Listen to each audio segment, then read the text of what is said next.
must say it's lovely and peaceful and it's relaxing, isn't it? Totally different to the rest of the garden. Yeah. Far from the heat of the kitchen, Derry is out exploring the beautiful gardens of Turin House with Andrea Jemison, an artist who doesn't have far to travel for her inspiration. Art and painting runs in the family. It does. My granny, Joan Jemison, was a lovely painter, and she started the Dublin Painters with another group, with Nora McGuinness. And my mother, who is Norwegian, was very, very clever with colours. Because you're a trained artist, Andrea, aren't you? Do you know, I was so lucky. My parents sent me to Florence in Italy when I was 16. Wow. Now, I was meant to learn Italian, but I ended up in a studio painting with Signorina Simi. She was a wonderful teacher. But I think the main thing is, for me, is to enjoy. It is, yeah. And I just love being outside. I think it's a privilege to be able to work with all of this around me. Yeah. I just think it's so beautiful. I don't want to move away. That's our trouble. And also we have the river, which is fabulous. And in the springtime, we have the most beautiful plant life down there. So between here and the river, and then the mountains and the sea. So you're surrounded by subjects. Surrounded. Aren't you really? I come down here and I think I've a quarter of an hour, 20 minutes, but I'll still be here 3 hours later, I'd say. And then when one's standing here, you think, to hell with the time. You just carry on. Time is relative, and for our chefs, time is getting relatively tight. Not that you'd guess what with Paul calmly turning vegetables as if there was nothing else to do at all. We've quite a few things on, but I'm just a bit concerned about the time, so I'll just get the next ingredients, and then Daniel, you're on pepper pot. I'm finishing the Ala the Financier, and I'll just get for you now. Don't give me that lamb's head, I don't want to see it. Then there, Paul, now this is your next one here. Here. So there you go. Welcome to Crime Scene Investigates Cap Quinn. That's just horrible, isn't it? If I'm being honest, I think that is the grossest thing I've ever seen. Yeah, it's not good. Okay, so here's what's happening, Paul. Okay. And I get my head around it now. Sorry, get my head around it all. Yeah. This recipe, or autopsy if you like, involves not just the lamb's head, but the pluck, or heart, liver and lungs. The brains will be removed and blanched, and an émincé will be made by slicing and dicing choice cuts of tongue, liver, heart and intestine. A chicken, and then we're going to pane it, you know, like you would a chicken nugget, for want of a better description. And we're going to clean off the head and make it lovely and white, and like put it back as a skull on the plate and hide everything else underneath it. You know what now? This makes me want to give up my career. It is pretty gross now, Paul, to be honest. Yeah. Gallantly sparing Paul the trauma of preparing the lamb, Catherine offers to do the job herself. Now that is what you call a head chef. Okay. Right, Daniel, brains. Shall I work away on the liver? Somebody sing, somebody distract me. Okay, so you just spoon out the brains like you would normally. Only now is a Morrissey song or something. And then you put the brains in there. Oh. Steady, Catherine. Eye on the prize. This should be grand. That's him ready. Catherine, from afar, I'm really admiring your trooper nature, because I know you're battling through that now. Do you know, I know it's Derry's favourite dish, and I'm not going to let Derry down. No. Fortunately, not everything on tonight's menu is quite so awfully. One rather more pleasant-sounding dish is sausages with apples, and in downtown Lismore, Paul met up with gourmet sausage maker Declan O'Flynn to prepare that very plate. I mean, this is a recipe that we have from the 1840s. I'm preparing this for Catherine, but what really strikes me is that it's very, there's nothing different in it than a modern-day sausage recipe. Yeah, that's the way it should be. It's exactly how we do a lot of our recipes at the moment, you know. The typical 19th century banger was a mix of pork fat and lean mince, seasoned with sage, lemon, thyme, grated nutmeg, clove, salt and pepper. Take quite a bit of salt, isn't it? Yeah. Then onto some herbs then. Some sage anyway. I love sage, and of course pork and sage, you don't have to be a rocket scientist. It's meant to be together, aren't they? It's meant to be together, absolutely. Sausage making, which dates back to ancient times, is an economic way of preserving blood and offcuts of pork, which would otherwise have to be eaten straight away.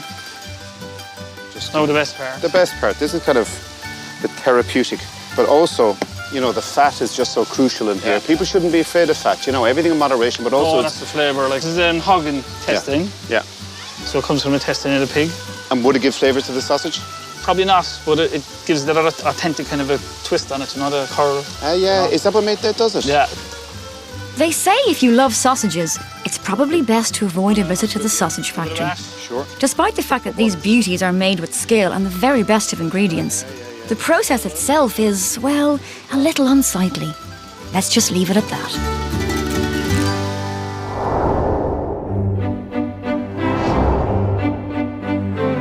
Turin House Estate includes a fabulous walled garden, extended in the late 19th century. As children, the three Jemison sisters spent a lot of time here, helping their mother Dee Dee, who maintained a fine collection of ornamental trees, rare shrubs and flowers.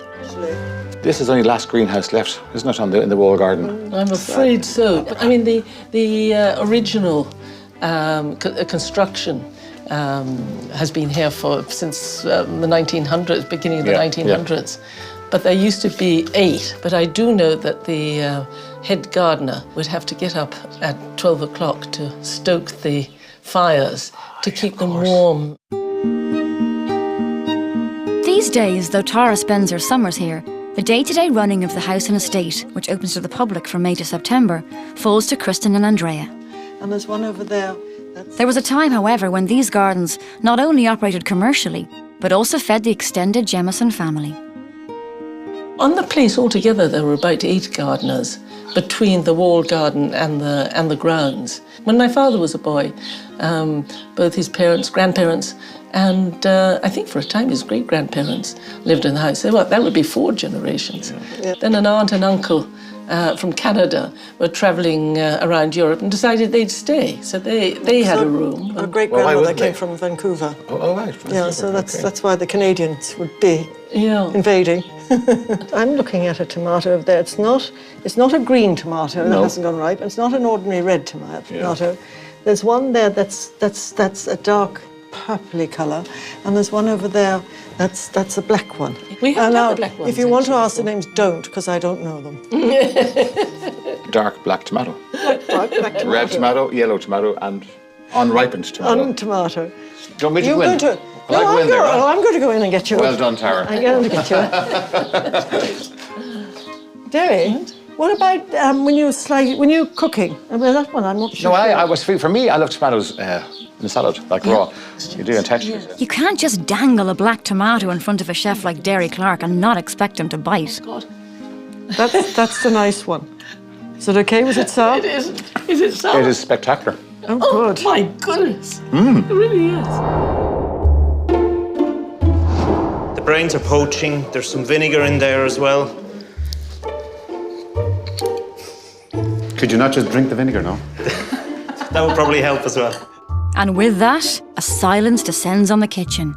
A silence of the lambs. I feel like Hannibal Lecter is going to walk in any moment. It's muscle Oh, Daniel. and piping. There's blood clots and all in here, though. That's just now wrong. But you know, ox hearts were usually, up until quite recently, they were actually put into your minced meat. Oh. Because they gave a lovely red colour. Yes. And it's pure protein. Okay. Tonight's guests, and you, gentle viewers, may or may not appreciate that valuable nugget of culinary history. That's the brains. Like a poached egg. Your version of a poached egg is very different than mine, Daniel.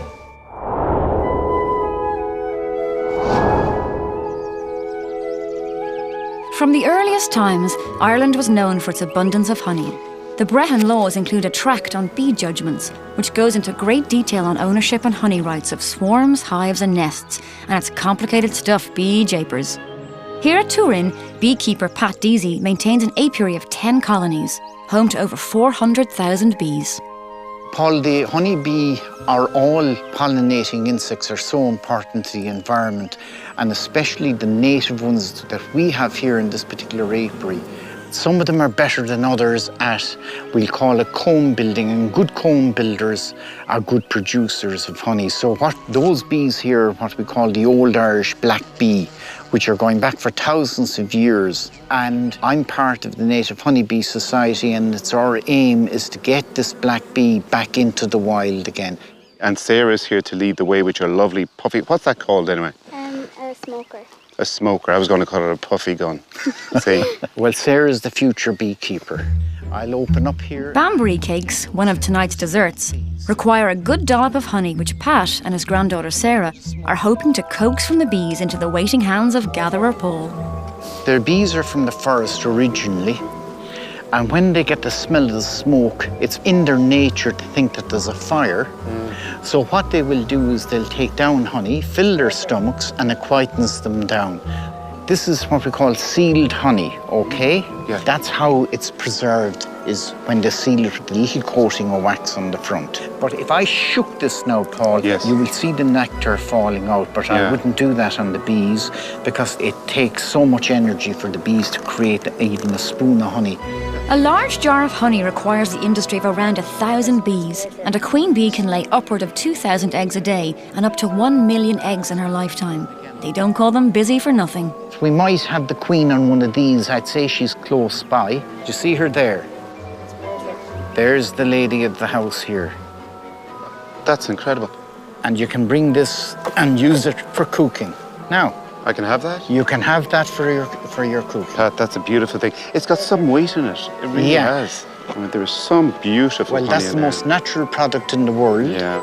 Honey for the Banbury cakes. Winnie the Pooh would be proud.